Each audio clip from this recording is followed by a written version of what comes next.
Halo teman-teman semua, kembali lagi di online sharing Go TNT pada hari ini. Saya Daniel Asher dan saya mau sharing ke teman-teman semua.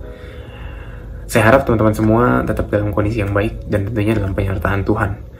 Jadi saya mau buka di ayat 1 Samuel 12 ayat 20. Di sini saya bacakan 1 Samuel 12 ayat 20. Dan berkatalah Samuel kepada bangsa itu, bangsa Israel, Jangan takut, memang kamu telah melakukan segala kejahatan ini. Tetapi janganlah berhenti mengikut Tuhan, melainkan beribadahlah kepada Tuhan dengan segenap hatimu. Di sini kita perhatiin bahwa Samuel bilang, memang kita udah melakukan kejahatan gitu loh. Kita manusia pasti melakukan suatu keburukan yang gak sesuai dengan kehendak firman Tuhan. Tapi di sini yang dilihat adalah gimana respons kita gitu loh. Ketika kita udah melakukan keburukan atau kejahatan, apakah kita mau stay, merasa nyaman di kejahatan itu, ataupun kita mau untuk kembali ke jalannya Tuhan dengan cara kita beribadah, bertobat, dan kita dengan segenap hati melakukan kehendak firman Tuhan gitu. Ketika kita sadar gitu loh bahwa kita ini sebenarnya udah melakukan sesuatu yang kelewatan, itu udah bagus. Itu step pertama kita, bahwa kita dengar, kita sadar bahwa Roh Kudus ingetin kita kalau kita udah kelewatan gitu. Dan setelah kita udah melakukan kesadaran, maksudnya menyadari apa yang udah kita lakukan itu kelewatan, itu nggak cukup. Kita juga harus melangkah ke step yang selanjutnya, yaitu untuk merubah diri kita gitu loh. Jadi kita nggak mau diem di step yang pertama aja, nggak mau sadar doang, tapi kita mau melakukan perubahan dengan bertobat, dengan melakukan firman Tuhan gitu. Ibaratnya ikan yang mungkin dia lompat dari akuarium dan dia keluar dari akuarium sehingga dia nggak bisa bernafas, ya kan?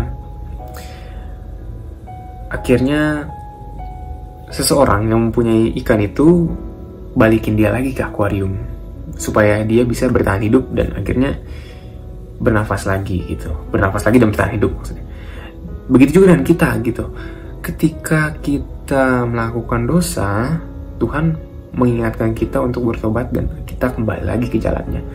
Jadi it's okay kalau kita pernah melakukan dosa, tapi yang harus diperhatikan adalah bagaimana kita merespon sikap kita, gimana kita mau kembali lagi ke firman Tuhan. Dan kita tahu bahwa ketika kita udah keluar dari akuarium, alias kita sudah melakukan keburukan, kita udah keluar dari jalannya firman Tuhan, itu akan mempersulit diri kita sendiri gitu loh. Kita jadi susah bernafas, dan kita akhirnya perlu pertolongan Tuhan untuk kita kembali lagi, dan kita mau kembali lagi gitu.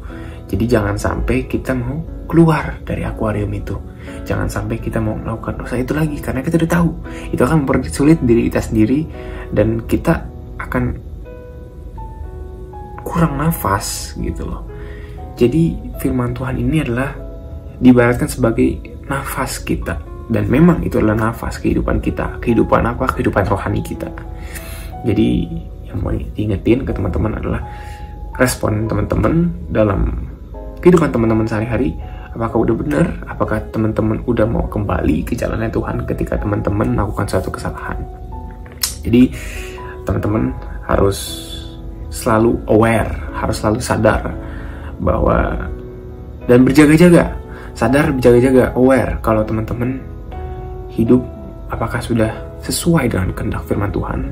Dan jika belum, apakah teman-teman sudah kembali? Apakah teman-teman sudah ada inisiatif atau kesadaran? Sebenarnya bukan inisiatif ya, sebenarnya Roh Kudus yang mengingatkan teman-teman untuk kembali. Dan apakah teman-teman udah mendengar apa kata Roh Kudus dan lakukan apa yang Roh Kudus bilang ke dalam hati teman-teman gitu. Jadi teman-teman cek diri lagi teman-teman, supaya teman-teman bisa kembali kepada Tuhan dan beribadah kepada Tuhan dengan segenap hati gitu loh. Jadi jangan setengah-setengah, balik setengah, nanti mau keluar lagi dari akuarium dan akhirnya teman-teman mempersulitkan diri sendiri gitu loh. Jadi selalu ingat bahwa kita harus kembali ke jalan Tuhan, dan bukan berarti diulang-ulang kita keluar kembali lagi, keluar kembali lagi, tapi teman-teman mau stay. Setelah keluar sekali, teman-teman kembali dan stay di jalannya Tuhan.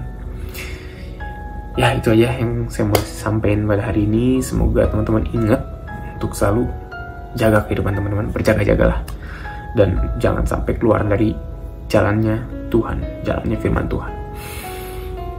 Tuhan Yesus memberkati teman-teman. Semangat!